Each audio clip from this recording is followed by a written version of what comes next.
نیک خصلت کا نام ہے۔ اس کی 3 قسمیں ہیں۔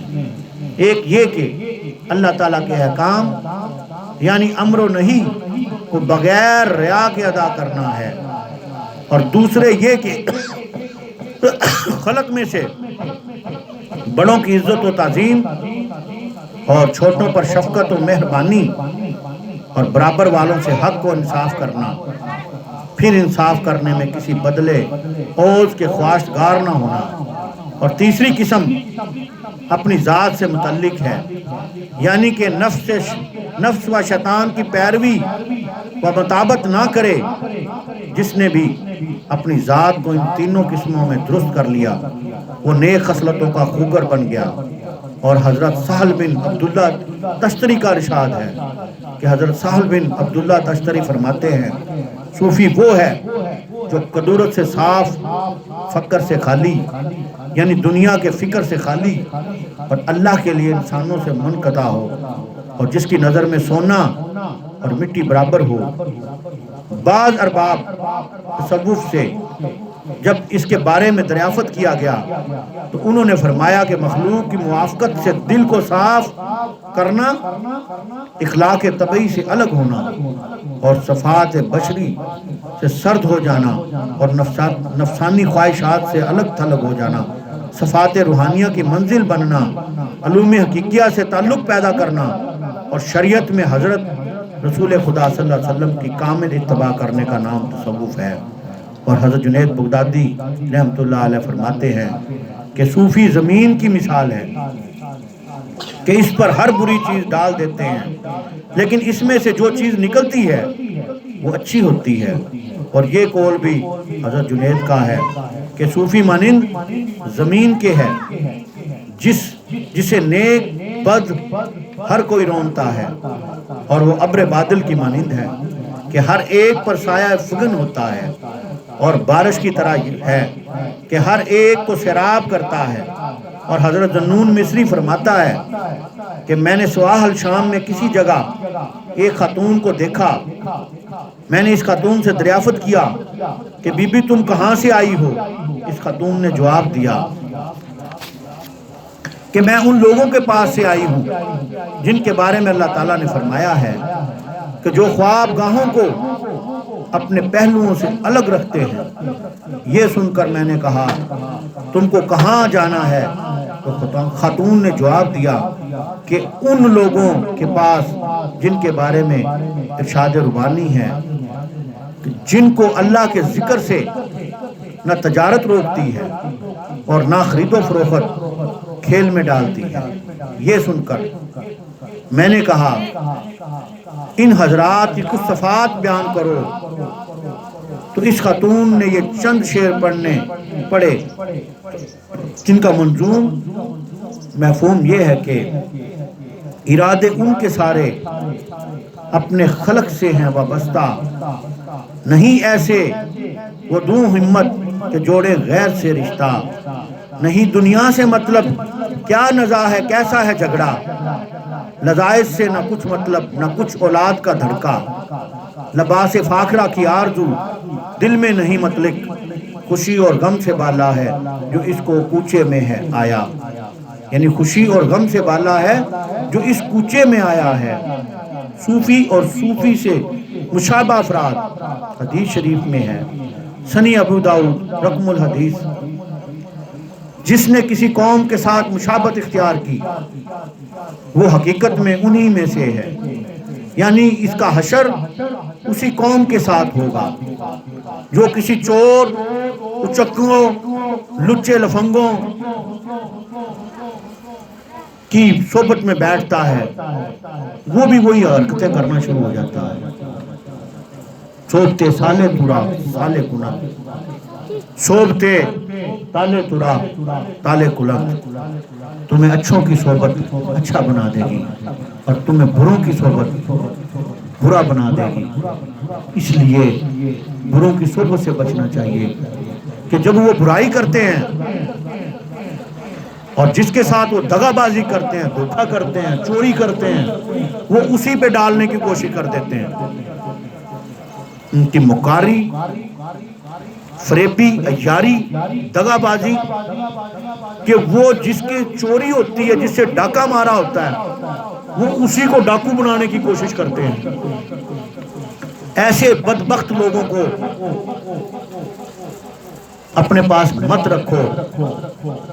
تو جب تم ایسے لوگوں کی صحبت میں بیٹھو گے یا وہ تمہاری صحبت میں بیٹھیں گے، کہ وہ مثال ہے نا کہ کولوں کی دلالی میں ہاتھ بھی کالے اور منہ بھی کالے، پھر ایسے لوگوں کے ساتھ تمہارا حشر بھی ایسا ہی ہوگا۔ اس لیے ایسے لوگوں سے بچو۔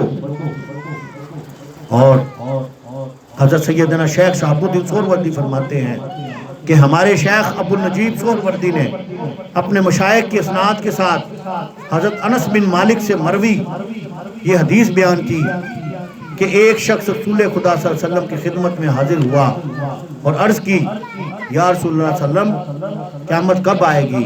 رسول خدا صلی اللہ علیہ وسلم نے اس شخص کو جواب دیے بغیر نماز کے لیے کھڑے ہو گئے، اور جب حضور صلی اللہ علیہ وسلم نماز سے فارغ ہوئے تو آپ نے فرمایا وہ سائل کہاں ہے؟ اس شخص نے کہا یا رسول اللہ صلی اللہ علیہ وسلم میں حاضر ہوں۔ آپ نے اس سے فرمایا کہ تم نے قیامت کے لیے کیا سامان کیا؟ کچھ تیاری کی؟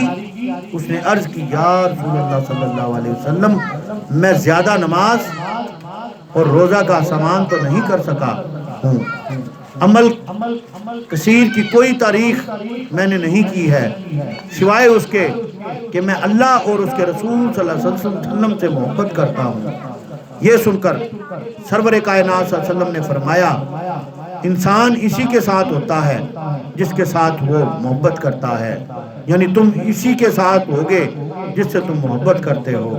اور حضرت انس فرماتے ہیں کہ اسلام کے بعد مسلمانوں کو میں نے کبھی اتنا خوش و خرم نہیں دیکھا جس قدر وہ اس ارشاد رسول صلی اللہ علیہ وسلم سے مسرور ہوئے کہ یہ حدیث متفق علیہ صحیح بخاری کی حدیث ہے۔ مشابہ صوفی حقیقی کے ساتھ ہوگا، یعنی بس وہ شخص جو صوفیہ سے مشابہ ہے یا اس نے ان سے تشبیہ اختیار کیا ہے اور کسی دوسرے گروہ سے تشبیہ اختیار نہیں کیا ہے اور ان کی محبت میں محو نہیں ہے، اگرچہ وہ ان اوصاف کے حاصل کرنے سے قاصر ہے جو صوفیہ میں موجود ہے، تو وہ بھی صوفیہ کے ساتھ ہوگا، اس لیے کہ مشبہ کو صوفیہ کے ساتھ ارادت محبت ہے، ہر چند کہ اس میں وہ اوصاف نہیں ہیں۔ جو حدیث ہم نے بیان کی ہے اس سے واضح تر یہ حدیث ہے کہ جسے حضرت عبادہ بن صامت رضی اللہ تعالیٰ عنہ حضرت ابو ذر غفاری سے روایت کرتے ہیں کہ میں نے رسول اللہ صلی اللہ علیہ وسلم سے عرض کیا یا رسول اللہ صلی اللہ علیہ وسلم اگر کوئی شخص کسی جماعت سے محبت تو کرتا ہے لیکن ان جیسے عمل نہیں کرتا تو اس کے ساتھ کیا صورت پیش آئے گی؟ اور حضور صلی اللہ علیہ وسلم نے فرمایا کہ اے ابو ذر تم اسی کے ساتھ ہوگے جس سے محبت کرتے ہو۔ یہ سن کر ابو ذر نے عرض کیا کہ میں تو اللہ اور اس کے رسول صلی اللہ علیہ وسلم سے محبت کرتا ہوں۔ حضور صلی اللہ علیہ وسلم نے فرمایا کہ تم اسی کے ساتھ ہوگے جس سے محبت کرتے ہو۔ حضرت ابو ذر نے یہی بات پھر دہرائی اور رسول اللہ صلی اللہ علیہ وسلم نے دوبارہ وہی ارشاد فرمایا جو پہلے ارشاد فرمایا تھا۔ سنن ابی داؤد۔ مشبہ کا مقام بہرحال جو لوگ حضرات صوفیہ سے تشابہ اختیار رکھتے ہیں اور ان سے محبت کرتے ہیں، یہ ان کی اسی روحانی بیداری کا نتیجہ ہے جو صوفیہ میں موجود ہے، اسی لیے کہ اللہ اور اللہ کے مقبول محبوب کاموں سے محبت رکھنا روحانی کشش کا نتیجہ ہے۔ بس دونوں میں فرق صرف اتنا ہے کہ مشابہ افراد کی راہ کرم میں نفسانی تاریکیاں حل ہیں اور صوفی اس ظلمت سے آزاد ہو چکا ہے اور صوفیہ دوسروں سے ممتاز ہیں۔ حضرات صوفیہ کے طریق کے کار کا آغاز ایمان سے ہوتا ہے، ایمان کے بعد علم کا درجہ ہے، آخر وجدان اور شوق کا، پس مشبہ یہی صاحب ایمان ہیں۔ اس ایمان سے مراد وہ ایمان ہے جو صوفیہ کے طریقے کے مطابق ہو، اور یہی ایمان تصوف کی عظیم بنیاد ہے۔ اور حضرت جنید بغدادی کا ارشاد ہے کہ ہمارے مسلک کے مطابق ایمان لانا ولایت ہے، اور اس کی وجہ یہی ہے کہ صوفیہ اپنے احوال نادرہ اور آثار غریبہ و عجیبہ کے باعث اکثر مخلوق کے نزدیک ممتاز ہیں۔ اس لیے ان حضرات کو اپنے مکاشفہ کے ذریعے قضاء و قدر، علوم غیبیہ کا علم ہے، اور انہوں نے اللہ تعالیٰ کے حکم میں عظیم اور قرب کی جانب اشارہ کیا ہے، اور ان سب باتوں پر ایمان لانا قدرت پر ایمان لانے کے مترادف ہے۔ در حقیقت صوفیہ حضرات کے پاس اس قبیل کا علم موجود ہے، بس ان کے طریقے پر وہی لوگ ایمان لائیں گے جو مزید فضل خداوندی سے مختص اور مخصوص ہوں گے۔ اسی طرح ہی صحیح مسلم کی حدیث ہے کہ چلو بڑوں کے مفردین آگے بڑھ گئے ہیں۔ یہ سن کر صحابہ کرام نے دریافت کیا کہ یا رسول اللہ صلی اللہ علیہ وسلم مفردین کون لوگ ہیں؟ ارشاد فرمایا کہ مفردین ذکر الہی پر شفتہ اور فرفتہ لوگ ہیں، جن کے بوجھ ان کے ذکر نے ان سے اتار دیے ہیں، اور قیامت کے دن وہ ہلکے پھلکے اور سبک بار تیز رفتار آئیں گے۔ پس صوفی انہی مفردین کے مقام میں ہیں۔ تو ہمارے پیر و مرشد فرماتے تھے کہ اندہ ذکر صالحین تتلذذ رحمتہ، کہ جہاں پر صالحین کثرت سے ذکر کرتے ہیں وہاں پر کثرت سے رحمت کا نزول ہوتا ہے، اور اللہ کا ذکر دلوں کو اطمینان پہنچاتا ہے کہ اللہ کا ذکر کیا کرو۔ اور اے ایمان والو، اللہ کا ذکر خوب کیا کرو، یعنی کثرت کا صیغہ ہے، کثرت کا حکم آیا ہے کہ ایمان والو اللہ کا ذکر کثرت سے کیا کرو۔ اس لیے جو صوفی بیعت ہو جاتے ہیں، سالک سلوک کی منزل طے کرتے ہیں، وہ اپنا زیادہ توجہ اپنے ذکر و فکر کی طرف رکھا کریں۔ یہ ذکر و فکر، ذوق و شوق، تصور شیخ، یہی عاشقوں کی نماز ہے، یہی عاشقوں کی نماز ہے۔ تو ذکر کیا کریں زیادہ سے زیادہ جو آپ کو سبق دیا ہے، اور یہ جو حرکتیں کرتے ہیں ہم کسی کی مخالفت، کسی کی حسد میں، اس سے کچھ حاصل نہیں ہے، اس سے کچھ حاصل نہیں ہے۔ تم کسی کے لیے گڑھا کھودو گے تم اسی گڑھے میں گر جاؤ گے، تم کسی کو نقصان پہنچاؤ گے تو پھر تم بھی تیاری رکھو نقصان اٹھانے کے لیے، کہ جیسی کرنی ویسی بھرنی، جو بیجو گے وہی کاٹو گے۔ اس لیے اس طریقے سے اپنا معاملہ جو ہے چلائیں تاکہ آپ فلاح پا سکیں، اور یہ حسد بازی، تفرقہ بازی، فتنہ بازی اور خودی کہ میں ہی ہوں۔ تو کسی نے پوچھا، وہ کافی سارے گدڑ تھے، وہ شہر کی طرف آ گئے، تو وہاں پر ایک کوٹھی بن رہی تھی، مکان بن رہا تھا۔ ایک گدڑ جو تھا وہ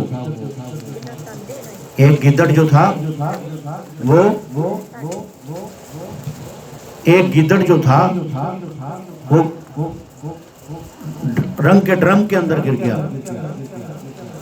جو باہر نکلا تو وہ پہچانا نہیں جا رہا تھا رنگ کی وجہ سے۔ اس کے ساتھ جو گدڑ تھے انہوں نے پوچھا کہ تو کون ہے؟ اس نے کہا کہ من سلطان پدرم، انا سلطان پدرم، کہ میں بادشاہ کا بیٹا ہوں۔ اب گدڑوں نے کہا ترانچے خوش آمدی، یعنی کہنے کا مطلب خوش آمدیوں سے بچو۔ انہوں نے کہا ترانچے، واہ جی واہ کہ تو سلطان کا بیٹا ہے۔ اب سامنے سے شیر آ رہا تھا، سامنے سے کیا آ رہا تھا؟ شیر آ رہا تھا۔ اب دوسرے جو خوشامدی گدڑوں نے اس سے کہا کہ تم اس سے لڑو گے؟ وہ ٹڑ گیا، خوشامدیوں نے اس کو پڑا دیا۔ اس نے کہا جی کروں گا۔ اس نے کہا جب میری آنکھیں لال ہونا شروع ہو جائیں، میرے بال کھڑے ہونا شروع ہو جائیں تو پھر مجھے بتانا۔ اب شیر آ رہا تھا، شیر آہستہ آہستہ آ رہا تھا، آگے آگے آگے۔ جب قریب پہنچا شیر تو اس گدڑ نے شیر کی طرف گھرایا، اس گدڑ نے شیر کی طرف گھرایا۔ شیر نے اس کے منہ پہ تماچا مارا اور وہ دور جا کر گرا۔ گدڑ نے کہا نہ آنکھیں لال ہوئی نہ بال کھڑے ہوئے، شریکوں نے ایسی تڑا تڑو کے مروا دیا۔ اس لیے ایسے شریکوں سے بچو جو تمہاری منہ پہ تمہاری خوشامد کرتے ہیں، اس کے بعد تمہاری ایف آئی آر کے اندر نام درج کرواتے ہیں جی، وہ تمہاری ایف آئی آر میں نام درج کرواتے ہیں۔ تو وہ کیا کہتے ہیں، وہ تفتیش میں نام ڈلوا دیتے ہیں۔ ایسے لوگوں کی صحبت سے بچو کہ وہ تمہارے پاس کھاتے ہیں، تمہارے پاس رہتے ہیں، تمہاری خوش آمدیں کرتے ہیں، جب ان کو موقع ملتا ہے اپنے آپ بچانے کے لیے، اپنے آپ کو بچانے کے لیے، پھر تفتیش میں تمہارا نام ڈلوا دیتے ہیں۔ ہمیں پھر ان کی منتیں کرنی پڑتی کہ جناب یہ بندہ تو ہے ہی نہیں، یہ تو کہیں گیا ہوا دوسرے شہر میں۔ تو آنکھیں کھول کر ہوش کے ساتھ چلتے ہیں۔ یہ درویشی پرختن راستہ ہے، یہ سرکار فرماتے تھے کہ یہ بھی دنیا کے اندر پرسرات ہے ولی کے لیے، کہ بال سے زیادہ بریک ہے، تلوار سے زیادہ تیز ہے، کہ ولی کو بڑا گزرنا پڑتا ہے دیکھ کے، نہ کہ تمہیں کوئی کہنا شروع ہو جائے تو فلاں صاحب ہے، تو فلاں صاحب ہے، تمہارے اندر وہ صاف ہی نہ ہو اور وہ تمہیں اندھے کنویں میں جا کر پھینک دے۔ خوش آمدی سے بچنے کا حکم اس لیے کہ تمہیں وہ کہیں اندھے کنویں میں جا کر تمہیں خبر تک نہ رہے، پھر ہمیں وہ منت کرنی پڑے تفتیشی صاحب کی کہ جناب وہ تو ہے ہی نہیں یہاں پہ، آپ اس کو تفتیش کر رہے ہو، تفتیش میں اس کا نام ڈال رہے ہیں۔ تو بھائی ایسے لوگوں سے بچو، تمہاری بلائی اسی کے اندر ہے۔ اور جب تمہارے پہ کوئی بات آئے یا تمہارے ساتھی پہ کوئی بات آئے، تمہارے متحد کے کوئی بات آ جائے، اس سے کوئی جرم سجد ہو گیا ہے، اس سے کوئی غلطی ہو چکی ہے، اپنے پہ نہ لے کے آؤ کہ میرا نام لکھ دو جی وہاں پہ، اس مجرم کو آگے لے کے آؤ اگر اس سے کوئی خطا اور غلطی ہو گئی ہے۔ اسی طرح حضرت عمر فاروق کے پاس ایک عورت آئی بچہ لے کر، اس نے کہا کہ اے امیر المومنین حضرت عمر فاروق رضی اللہ تعالیٰ میرا انصاف کرو۔ آپ نے فرمایا میں نہیں انصاف کروں گا تو اور کون انصاف کرے گا، بتاؤ کیا مسئلہ ہے، کیا بات ہے۔ انہوں نے کہا کہ آپ کے بیٹے نے میرے ساتھ زبردستی بدفعلی کی تھی، اس سے یہ بچہ پیدا ہوا ہے۔ آپ نے اس بچے کو گود میں لیا، سونگا اور اس کو واپس دے دیا۔ اندر گئے، آپ نے اپنے آپ کو پیش نہیں کیا کہ میرا بیٹا ہے، وہ بے گناہ ہے، عمر فاروق کا بیٹا ہے۔ آپ بھی یہ کہنا شروع کر دیتے کہ وہ یہ کام نہیں کر سکتا، میں اس کی گواہی دیتا ہوں، ضمانت دیتا ہوں، لیکن آپ نے بالکل یہ لفظ نہیں کہے۔ آپ گئے، اس کا ہاتھ پکڑ کر لے کر آئے، اس سے فرمایا کہ اس عورت سے فرمایا کہ یہ ہے وہ، اس نے عرض کی امیر المومنین یہی ہے وہ۔ آپ نے کوئی گواہ نہیں مانگے اس عورت سے جو آج جو چوکی تھانوں میں سلوک کیا جاتا ہے، علاجی گواہ لے کے اپنے نال ہیں، پھر تمہاری بات سنیں گے۔ یہ طریقہ نہیں ہے تفتیش کا کہ گواہ لے کے آؤ ساتھ، اور وہ تمہارا کام ہے انصاف کرنا، انصاف کے تقاضوں کو دیکھنا، پوری تحقیق کر کے پھر اس کو سزا دینا. آپ نے اپنے بیٹے سے پوچھا اور اس نے اقرار کیا تو آپ نے اسے اسی وقت 80 کوڑوں کا حکم دیا. وہ 80 کوڑوں سے پہلے ہی وفات پا گیا. تو آپ نے فرمایا بقایا کوڑے اس کی قبر پہ پورا کرو. یہ انصاف کے تقاضے پورا کرنا ہے. اگر آپ کو یہ کرسی مل جاتی ہے انصاف کرنے کی تو پھر انصاف اسی طرح کریں جو آپ کے مسلمانوں کے خلیفوں نے کیا ہے. پورا انصاف کیا انہوں نے. نہ انہوں نے اپنے بچوں کو چھوڑا، نہ اپنی بیوی کو چھوڑا، نہ انہوں نے اپنے آپ کو چھوڑا. اگر تمہارے متحد ملازم تمہارا عملہ یہ حرکت کرتا ہے تو تمہارا فرض بنتا ہے تو تفتیشی سے کہو کہ ان سب کو اپنے پاس رکھ لو. جس نے جو جرم کیا ہے وہ اپنا جرم اقرار کرے گا تمہارے سامنے، اور ہمارا ان کے ساتھ کوئی تعلق نہیں ہے. یہ طریقہ کار ہے. کہیں ایسے ہی کتڑ کے لوگوں کے چکر میں آ کے اور اپنے آپ کو تفتیش میں نام دعا دو. آگے ہی بڑے کیس چل رہے ہیں تمہارے، انہوں نے کروا رکھے تمہارے پہ، ایک اور میں اضافہ کروا رہے ہو. اس لیے ہمارے پیر و مرشد خواجہ محمد علی جہانگیر فرماتے تھے کہ اپنے پرچھاویں پہ بھی اعتبار نہ کرو جب ایسا وقت آ جائے. اس پہ بھی اعتبار نہ کرو کہیں یہ بھی نہ دھوکہ دے جائے. اس لیے ایسے لوگوں کی اپنی صحبت میں نہ بیٹھنے دو، نہ اپنے پاس رکھو، نہ اپنے ارد گرد رکھو. اس لیے جو ہمیں سبق ملا ہے ذکر و فکر تصور شیخ، وہ یہی عاشقوں کی نماز ہے. اور میں ایک اور بات وضاحت کر دوں، مجھے کسی سے کوئی لینا دینا نہیں ہے. کوئی ایسے کو سمجھے میرے پیر نے مجھے ڈیوٹی لگائی ہے کہ تے نے یہ جمعہ پڑھانا ہے، اور الحمدللہ ہم اپنی ڈیوٹی دے رہے ہیں کرم نوازی سے، بڑی ایمانداری کے ساتھ. کوئی سمجھے کہ ہمارا کسی سے مقابلہ ہے یا کوئی ہے، بھائی تقوی کی بنیاد پہ ہے مقابلہ، متقی اور پرہیزگار پر چلتا ہے مقابلے بازی. اس لیے ہمیں جو ڈیوٹی دی گئی ہے الحمدللہ، ہم جمعرات کو بھی محفل کراتے ہیں مغرب سے عشاء، پھر لنگر تقسیم کرتے ہیں، اور جمعے کو بھی محفل کرواتے ہیں کرم نوازی سے، اور اپنا جمعہ بھی پڑھاتے ہیں کرم نوازی سے، لنگر تقسیم کرتے ہیں. جو تبرک ہوتا ہے ہم وہ تقسیم کرتے ہیں. ہم تو بھائی اپنی ڈیوٹی دے رہے ہیں، ہمیں تمہارے سے کیا لینا دینا تمہاری کسی چیز سے ہمارا کیا تعلق ہے. ہمارے پاس تو ٹائم ہی نہیں ہے کسی کے بارے میں سوچنے کے لیے. کراچی سے لے کے خیبر تک ہم تو اپنے بیلیوں کی جو ڈیوٹی لگا رکھی ہے ان سے رابطے میں رہتے ہیں، وہ ہمارے ساتھ رابطے میں رہتے ہیں کرم نوازی سے. اپنا ذکر و فکر تصور شیخ کی محفلیں چل رہی ہیں الحمدللہ. آگے اب شبرات آئے گی انشاءاللہ، شبرات کی محفلیں ہوں گی پورے پاکستان میں. تسبیح نمازیں پڑھائی جائیں گی جو ہمارا پیر و مرشد ہمیں طریقہ دے گیا کرم نوازی سے. آگے رمضان شروع ہو جائے گا. یہ چیز ہے آتے